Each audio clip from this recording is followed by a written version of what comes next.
Okay, in this session, we're going to talk about how to create a new template for our part and a new template for our drawings. Now, we're going to be leveraging the templates that we created for our inch, decimal, ANSI that we've been using in the class.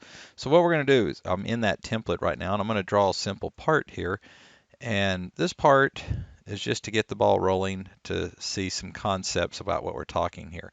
And I really don't need to put dimensions on here right now because what I'm going to do is come in here and just leverage this part for some various things. And what I want to show is that I do have a material property right here, and I can assign material on that. So I could come in here and say I want this to be brass or 1060 alloy. Let's do 1060 alloy there. And when I go into a detailed drawing, for example, and I were to bring that part across, so I probably need to save that part first. Let's go ahead and close that off there, and let's save this as a file to my desktop here. And I'm just going to call this junk, okay? And I'm going to replace it. So I have junk, and I want to create a detailed drawing. And now the drawings that come with SOLIDWORKS are going to be with these. So let's just go ahead and leverage that one right there. Pick the A size drawing. This is our standard border that it has. We're going to pull up our junk file. I can look at the views that I have of this part, and it's going to bring it in. I could do my orthographic projection here, hit escape, and I have my part in here. Now the thing that happens is there's no weight here, and there's no material automatically coming in the border. This is the kind of thing that we want to do. We want to have a lot of things in this border fill out. I'd also like to be able to click on this border and have certain fields highlight and become active where I can now put data in there and become resident in as a custom property is what we're going to call this. So let's do this. I'm going to shrink that down. We're going to go back to our part file. And where do we see custom properties? You can find this under File, Properties, or you could just come over here to this little icon and hit properties and go to custom. Right now there aren't any properties in here. So what we're going to do is we're going to create some properties. The first one I want to do on here is maybe I would like to have the title of this. So I can type in the title. And I'm going to come over here and just type in this as some X's because I think you have an assignment with some X's and it's going to give me the estimated value as X. That way when I bring it in, it'll show up X's and I can click on the X's. The one that we're going to want next is material. Okay, and you could have selected the pull down here and saw the material. We're going to pull this one down here and hit material. And you notice it's now related to the SOLIDWORKS link, the username, and it's pulling up that number that we did over here in the feature tree. The other thing I might want to have on there is something like maybe the weight, for example. And I can come over here and leverage the mass for that. So based on the size of the part, the material, it's going to calculate the weight of that part. I'm going to say OK. Those are now in this file. If I hit save, those are now in this file. Okay. At this point, if I wanted to save this as a template, I could erase this and do File, Save As, and save this as a drawing template. And those properties that we just added will stay in that template. Okay. So we're going to leave this part in because we're going to go back to our handy dandy detailed drawing that we're working on here. And I'm going to do this right here where I can see my, there it is, drawing. It says some things changed and we updated this. And look, we already have some material now popping up down here. Before the material wasn't there, and now we have a weight field. So in this generic template, things that are interactive with the border are going to be the material, the weight, also the scale is going to be related down here to if I changed the drawing scale of this, it now updates automatically. So those are already done. If I create multiple sheets on here, it's going to create the multiple sheets on for me. Now, how do we edit this table? The quickest thing we're going to do, because we're going to save this as a template down the road. So what I'm going to do is come in here and edit the sheet format. And that puts me into the sheet format where I'm seeing the border. I can now come in here and draw and erase. I can go into sketch mode and I can do things like, hey, if I didn't want these lines on here, I could trim those off. I can come in here and put new annotations, new notes. I can put notes on here like, you know, anything I want. And that would be a text that I could now pick up and move anywhere I want in there. So if that hello was a company name, that could become a company name or something of that name. That anything we want to name that, we can name it.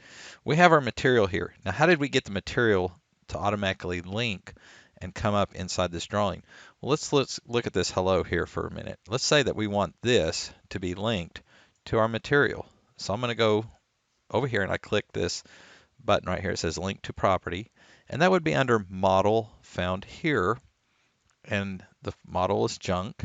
I can come in here and now I have the material there, and you notice when I clicked on material it put it on there. So what I'm saying is when I edit this, I can add things on or take things off by typing on there. So if I just wanted the alloy on there, I could have that, for example. If I wanted to have the weight on there, I could just come in here, put a note. I could come in here and link it to that property in the model, and I could say weight, and now I could come in here and let's go ahead and OK that, and close this off here. I'm trying to get it where it'll go off. There we go. Let's go in there.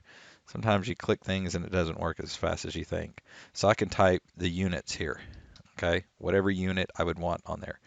And anytime I change the part, the material, it's automatically going to update these two parameters. And I can have those embedded in my template wherever I want those things to be.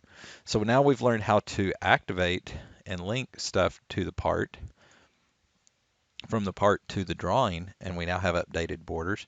If I want to put the company name right here again, I can come in here and put another note and put, you know, company, and hit escape there. This field is going to be one that I would like to edit down the road and change the company name in that file. So maybe I want to change the company name. Maybe I want to have something like the rev on this, and so I'll type A. And so if I wanted to come in here, I can move that A over here to rev. I could change the font heights and style by using the font parameters that are in the editor as we type those fonts. But now I have these. These aren't linked to the part.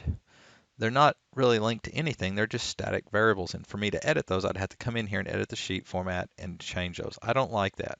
So one other thing I would like to do is create an active title block that's going to be active in the part drawing. To do that, I'm just going to right click up here and say title block fields, and it puts a rectangle around what I want. So maybe I want this area to kind of be a hot spot for the fields within it, that if I double click anywhere in here while I'm in the sheet, it will now let me edit things. And what it's saying over here is, what do you want to edit? Well, I would like to edit the company, and I would like to edit the rev, okay?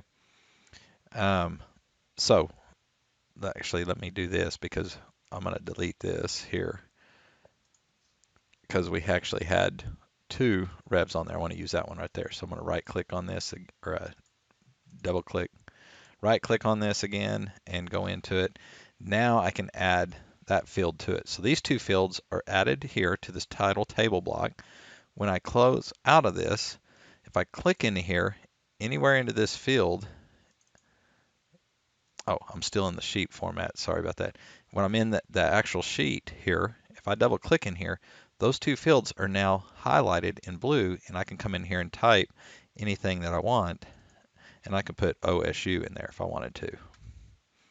And it now has that capability to edit the title block, and I don't have to edit the format of it. So that's going to be a powerful tool. So let's cover what we've talked about here from beginning to end.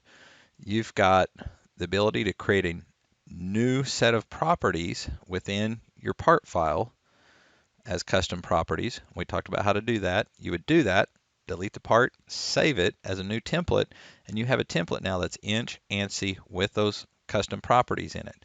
The other thing we covered is that we can go into a drawing, we can edit the border, we can make it like we want, draw the lines, add the text where we want. We can now actively put the text related to the field that we want in the part by using the property link command over here. Or we can just put notes in there and create that wonderful title block fields, and these become highlightable that we drop in over here. And when we close out, we talked about that you can now come into the border whenever you have your part in here and double click in here and now edit those. Okay, so what I would do at this point is if I had all this and I said, hey, this looks good and this is what I want, what you can do is just come in here and blow this part away and blow this view away. And this is all now empty of anything. And what I can do is save this as a template as a new drawing inch ANSI template with my properties that I want that are all going to link. You can use this for the future assignments where when you draw the part, everything is going to come across to your border automatically, and it's going to be a quick edit by using the title block field editor, double clicking on the title block. Hope that helps.